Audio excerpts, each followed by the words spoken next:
Awake my heart, the bank that never fails. But my God shall supply all your need according to his riches in glory by Christ Jesus. Philippians 4:19.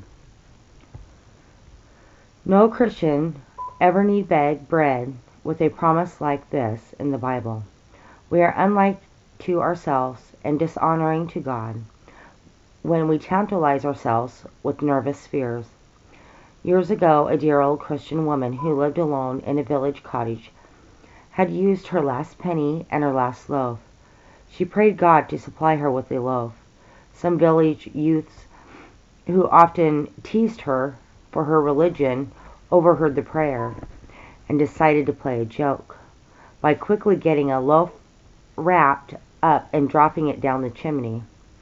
This they did, and as the dear old woman was rising from her knees, what should she hear and see but a brown parcel come down through the wide old-fashioned chimney.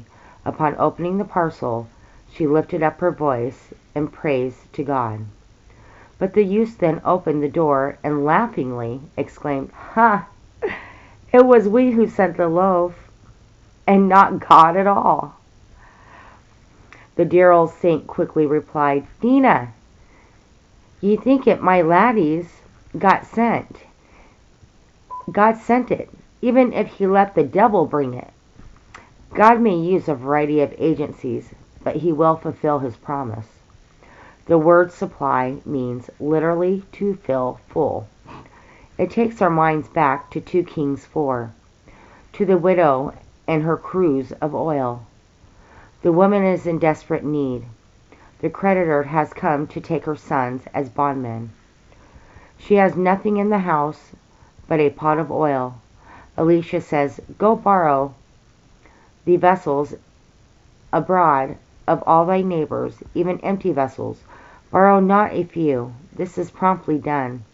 Elisha's further word is, "Thou shalt pour out into all those vessels, and thou shalt set aside that which is full." The woman takes her solitary cruse of oil and begins to pour out. There are small jars, big jars, jars of all shapes and sizes. She comes to one very large container and thinks, "This will never fill that." Yet as she pours, the more there is to pour, until all the receptacles are filled, and she calls for yet another, only to find that the supply is greater than all that which needed filling. The oil is sold, the creditor is paid, the sons are freed, and the need is filled full. Even as were the oil pots, and in a way which becomes forever a type of how God supplies his people's needs. Note that it is our needs which God pledges to supply. God can do nothing unkinder to some of us than to say yes to all our mere wants. Sometimes to even things which we deem really needful are withholden, that we may become more grateful for blessings which we already have, and that we may be led into closer leaning upon God. A heathen philosopher long ago went into the temple of his idol god to complain because he had no shoes. As he rose, he saw that the man next to him had no feet. Overcome with rebuke, he kneeled down again to give thanks that he himself had feet. See the completeness of the supply, all or every RV. What a vast field this covers.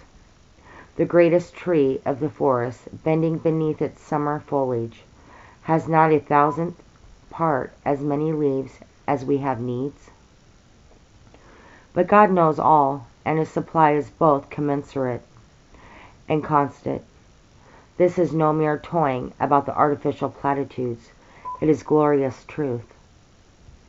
Would that the Lord's people more fully probed it.